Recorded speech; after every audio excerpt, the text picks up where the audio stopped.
La impactante primera noche de una mujer casada en tiempos de Jesús. ¿Qué pasaba realmente en la primera noche de una mujer casada en tiempos de Jesús? Cuando escuchamos esa frase, nuestra mente moderna imagina intimidad, romance, incluso misterio.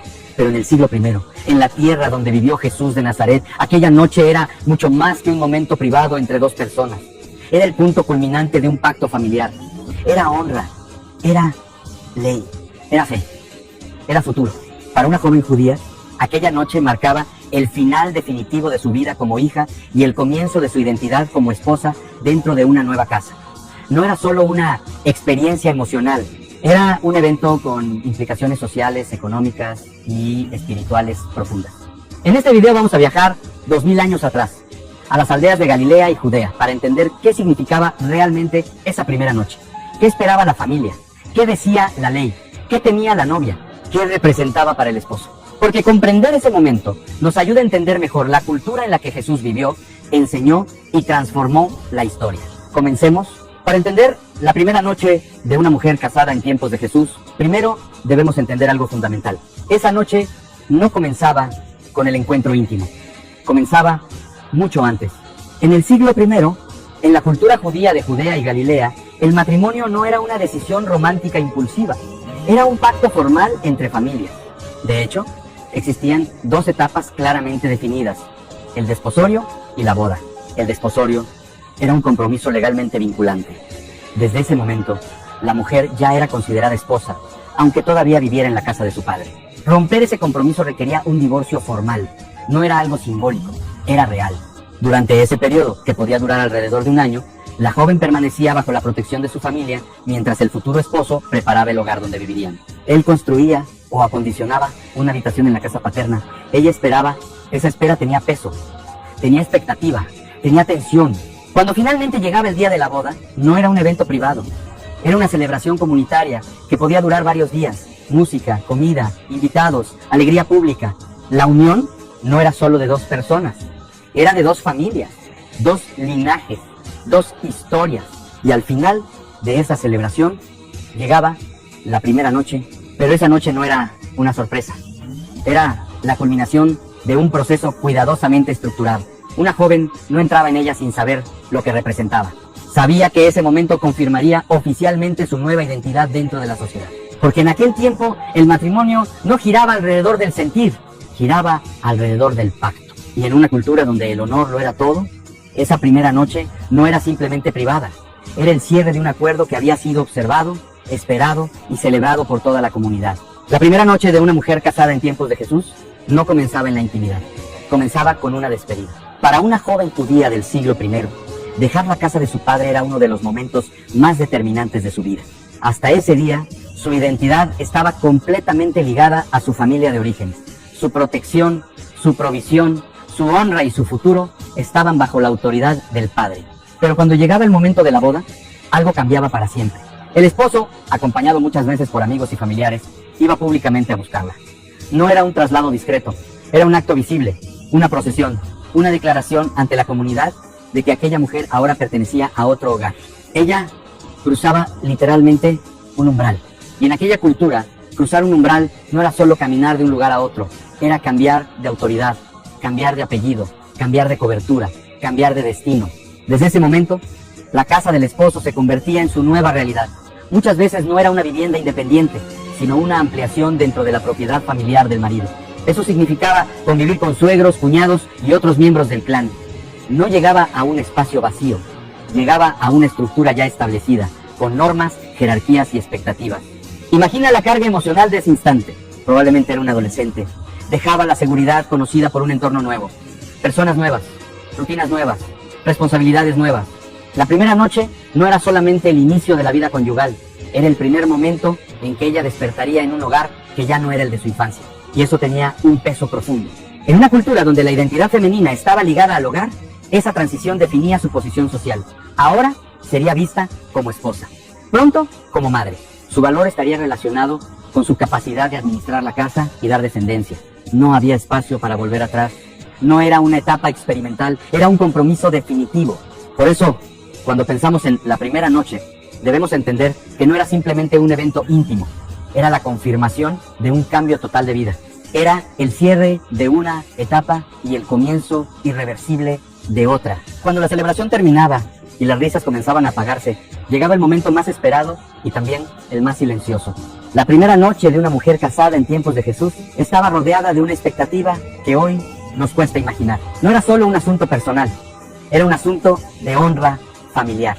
En la cultura judía del siglo I, la virginidad femenina antes del matrimonio era considerada una señal visible de pureza y fidelidad al pacto. No hablamos de una simple tradición cultural, sino de algo respaldado por la ley de Moisés. La reputación de toda la familia estaba vinculada al comportamiento de la hija. Eso significa que aquella noche tenía implicaciones que iban mucho más allá de lo emocional. La joven sabía que su conducta previa estaba siendo, en cierto sentido, validada públicamente.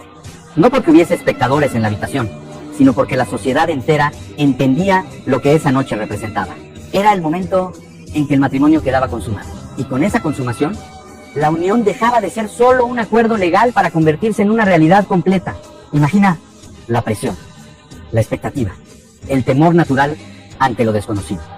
Muchas de estas jóvenes tenían apenas 13 o 14 años. Habían sido educadas en modestia, en reserva, en obediencia. De pronto, esa misma cultura les exigía dar un paso decisivo hacia la intimidad con un hombre que en muchos casos apenas estaban comenzando a conocer. No había educación moderna, no había conversaciones abiertas como hoy, había tradición, había normas, había silencio. En la siguiente parte veremos qué papel jugaba la ley y el contrato matrimonial en todo esto. La primera noche no era solo un acto emocional o cultural, también estaba respaldada por algo muy concreto, un contrato legal. En tiempos de Jesús, el matrimonio judío incluía un documento llamado Ketubá. Este contrato no era decorativo, establecía obligaciones claras del esposo hacia la mujer, garantizaba provisión, protección y ciertos derechos económicos en caso de divorcio o viudez. Eso es importante, porque muchas veces imaginamos que la mujer en el siglo I no tenía ningún respaldo legal.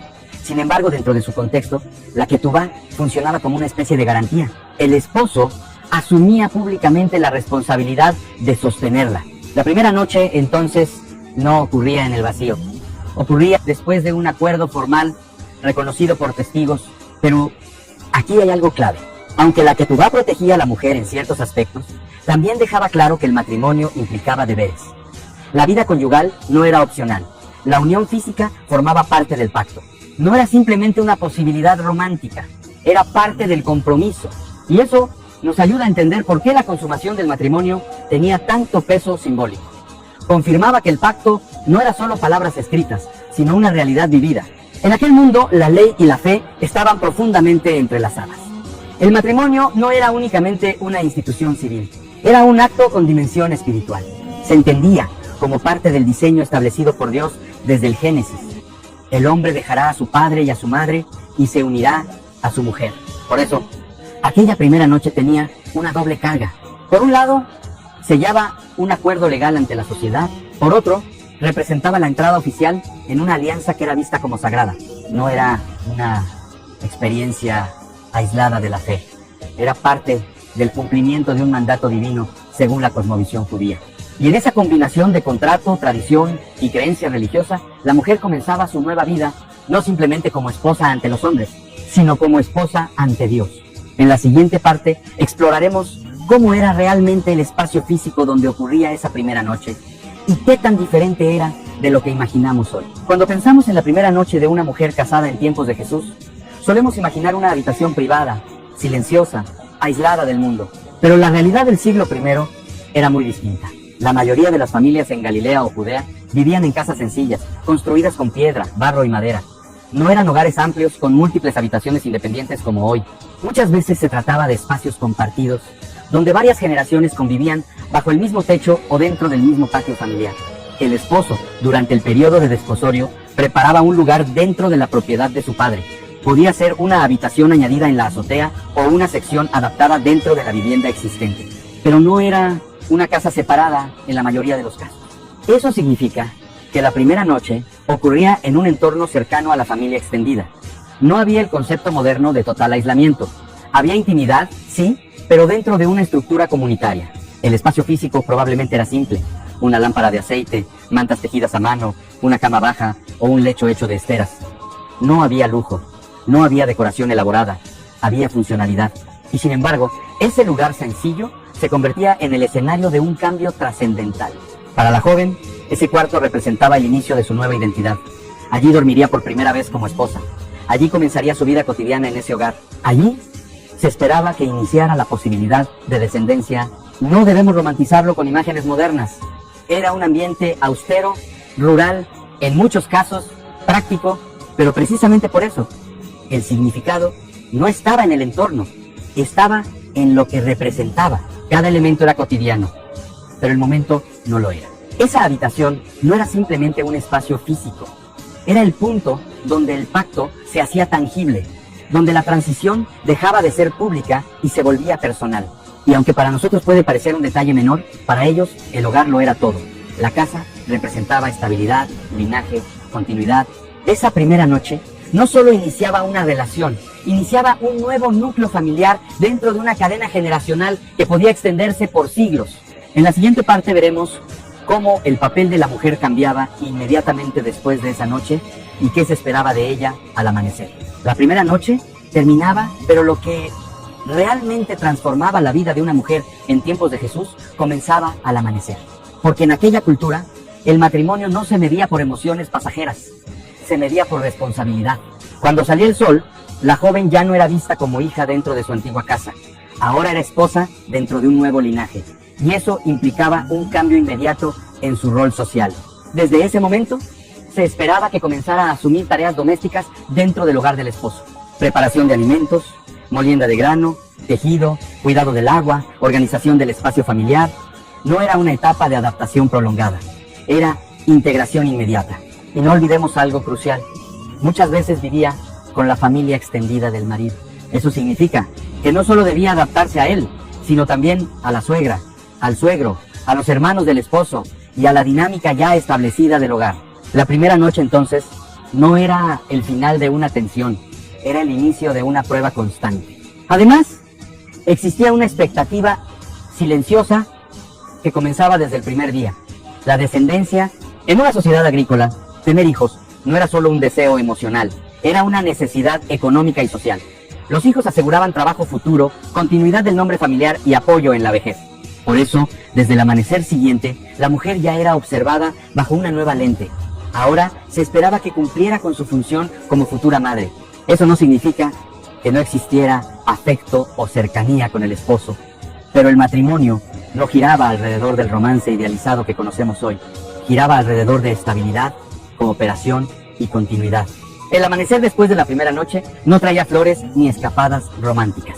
Traía rutina, traía responsabilidad, traía expectativas. Y para una joven adolescente, ese cambio podía sentirse abrumador. Sin embargo, dentro de esa cultura, ese camino era visto como honorable. Era el curso natural de la vida. Era el diseño aceptado por generaciones. En la siguiente parte veremos qué ocurría cuando las expectativas no se cumplían y cómo reaccionaba la sociedad ante situaciones difíciles dentro del matrimonio. Hasta ahora hemos hablado de lo que se esperaba que ocurriera en la primera noche de una mujer casada en tiempos de Jesús. Pero ¿qué pasaba cuando las cosas no salían como la sociedad anticipaba? En el siglo I, el matrimonio no era solo una relación privada. Era una institución protegida por la ley y vigilada por la comunidad. Si surgían conflictos, sospechas o decepciones, no quedaban simplemente entre marido y mujer. Por ejemplo, si el esposo cuestionaba la pureza previa de la esposa, el asunto podía escalar rápidamente. La honra familiar estaba en juego. La reputación no era un asunto individual, sino colectivo. Las consecuencias podían ser graves, desde humillación pública hasta procesos legales. Eso nos muestra el nivel de presión que rodeaba aquella primera noche. No era solo una experiencia personal, era un momento cargado de posibles repercusiones sociales. También existía la posibilidad de incompatibilidad, dificultad emocional o temor. Pero en una cultura donde el matrimonio era un pacto irreversible, salvo por divorcio formal, no había espacio para simplemente probar y decidir después. La estabilidad era más importante que la satisfacción personal, y si con el tiempo no llegaban hijos, la presión aumentaba aún más. La infertilidad, aunque no siempre atribuida a la mujer, muchas veces recaía socialmente sobre ella. En algunos casos, eso podía abrir la puerta a tensiones profundas dentro del hogar. Sin embargo, es importante entender algo. Aunque el sistema era rígido, también estaba diseñado para proteger la estructura familiar. El divorcio existía, pero no era trivial. Requería un procedimiento formal. En ese contexto, la primera noche no era un evento aislado, era el inicio de una realidad que podía fortalecerse o complicarse. Y aún así, millones de mujeres atravesaron ese umbral a lo largo de generaciones, con miedo, con esperanza, con incertidumbre, porque más allá de la ley y la tradición, seguían siendo seres humanos entrando en una nueva etapa de vida. En la siguiente parte, analizaremos el componente espiritual, cómo se entendía esta unión ante Dios y qué significado tenía dentro de la fe judía del tiempo de Jesús. Para comprender completamente la primera noche de una mujer casada en tiempos de Jesús, debemos mirar más allá de la cultura y la ley y entrar en la dimensión espiritual. En el judaísmo del siglo I, el matrimonio no era solo un contrato social, era una alianza delante de Dios. Desde el relato del Génesis, la unión entre hombre y mujer era vista como parte del diseño divino. Y serán una sola carne. No era una frase poética, era una declaración teológica. Significaba que el matrimonio tenía un propósito espiritual profundo. Por eso, la primera noche no era considerada algo impuro o meramente físico. Dentro del pacto matrimonial, la intimidad era vista como legítima y bendecida. No era pecado, no era vergüenza, era parte del orden establecido por Dios. Eso cambia completamente la perspectiva. La misma cultura que exigía pureza antes del matrimonio entendía la unión conyugal como algo honorable después del pacto. Había una línea clara entre lo permitido y lo prohibido. Y esa línea estaba definida por la alianza matrimonial. La mujer, al entrar en esa primera noche, no solo estaba cumpliendo una expectativa social, estaba participando en algo que su fe consideraba sagrado. El hogar judío era visto como una extensión de la relación con Dios. Las prácticas diarias, desde las comidas hasta las festividades, estaban marcadas por la conciencia espiritual. El matrimonio formaba parte de esa misma cosmovisión. Incluso la esperanza de tener hijos tenía un matiz espiritual. La descendencia no solo aseguraba continuidad económica, era vista como bendición divina. Cada nuevo nacimiento era interpretado como señal del favor de Dios. Por eso, aquella primera noche no era solo transición cultural, era inicio de una alianza espiritual que debía honrarse durante toda la vida. En ese mundo, el matrimonio no se sostenía únicamente por emoción, sino por convicción religiosa. Y eso nos lleva a algo importante. Jesús creció dentro de esa cultura, entendía ese modelo. Cuando habló sobre el matrimonio, lo hizo reafirmando su carácter sagrado, pero también elevando el estándar del amor y la fidelidad. En la siguiente parte veremos cómo las enseñanzas de Jesús impactaron la forma en que se entendía el matrimonio y qué cambió con su mensaje. Hasta ahora hemos visto la primera noche desde la cultura, la ley y la tradición. Pero cuando Jesús comenzó a enseñar, algo cambió en la manera de entender el matrimonio. Jesús no abolió la institución, no la rechazó, la reafirmó, pero la llevó más profundo. En una época donde el divorcio podía darse por razones relativamente amplias dentro de ciertos debates rabínicos, Jesús señaló el diseño original. Lo que Dios unió, no lo separa el hombre. Con esas palabras, no solo defendía el pacto, defendía la intención del corazón. Eso es clave, porque en tiempos de Jesús, el matrimonio podía convertirse en algo meramente estructural. Cumplía la ley, cumplía la tradición, pero no siempre reflejaba amor sacrificial. Cuando Jesús habló del compromiso, estaba apuntando a algo más que el cumplimiento externo. Estaba hablando de fidelidad interna. Imagina entonces cómo esas enseñanzas impactaban la comprensión de aquella primera noche. Ya no era solo la consumación de un contrato, era el inicio de una unión que debía reflejar el carácter de Dios: fidelidad, misericordia, compromiso duradero. Jesús también mostró una actitud diferente hacia las mujeres. En una cultura donde su valor estaba muchas veces reducido a su función dentro del hogar, Él les habló con dignidad, las defendió públicamente y rompió barreras sociales al interactuar con ellas. Eso no eliminó la estructura cultural de inmediato, pero sí sembró una semilla que transformaría la manera en que generaciones futuras entenderían el matrimonio. La primera noche, vista a la luz de las enseñanzas de Jesús, deja de ser simplemente una transición social y se convierte en el comienzo de una relación que debe estar marcada por respeto y entrega mutua. No era solo cumplir una expectativa, era vivir un pacto con propósito. Y ahora reflexionaremos sobre qué nos revela todo esto hoy y por qué entender aquella primera noche nos ayuda a comprender algo mucho más profundo sobre fe, compromiso y responsabilidad. Cuando escuchamos la primera noche de una mujer casada en tiempos de Jesús, es fácil reducirlo todo a un momento íntimo, a una escena privada, a una curiosidad histórica. Pero después de recorrer el contexto cultural, legal y espiritual del siglo I, entendemos algo más profundo. No era solo una noche, era el cierre de una etapa de vida, era la culminación de un pacto entre familias, era la confirmación pública de una nueva identidad, era el inicio de responsabilidades que durarían toda la vida. Para aquella joven, esa noche marcaba un antes y un después definitivo. No existía la mentalidad moderna de si no funciona, simplemente cambio. El matrimonio era una decisión estructural, permanente, vinculada al honor, a la fe y a la continuidad del linaje. Había presión, sí, había expectativas sociales fuertes, también. Pero dentro de ese marco también había una convicción: el matrimonio era parte del diseño de Dios. Y aquí es donde debemos detenernos, porque entender aquella primera noche no es simplemente estudiar una costumbre antigua, es mirar cómo una cultura entera entendía el compromiso, cómo valoraba la palabra dada, cómo concebía el pacto como algo sagrado. Hoy vivimos en una época donde el compromiso muchas veces se relativiza, donde la permanencia compite con la comodidad, donde la responsabilidad puede parecer opcional. Pero en el mundo en el que Jesús caminó, el matrimonio no era una emoción pasajera, era una alianza que exigía carácter. Y tal vez la pregunta final no es ¿cómo fue aquella primera noche hace 2000 años? Tal vez la pregunta es esta: ¿qué significa hoy para nosotros el compromiso? ¿Lo vemos como un contrato flexible o como un pacto que transforma la vida? Porque más allá de la historia, más allá de la tradición, más allá del tiempo, un pacto verdadero siempre exige algo de nosotros. Y eso nunca ha cambiado.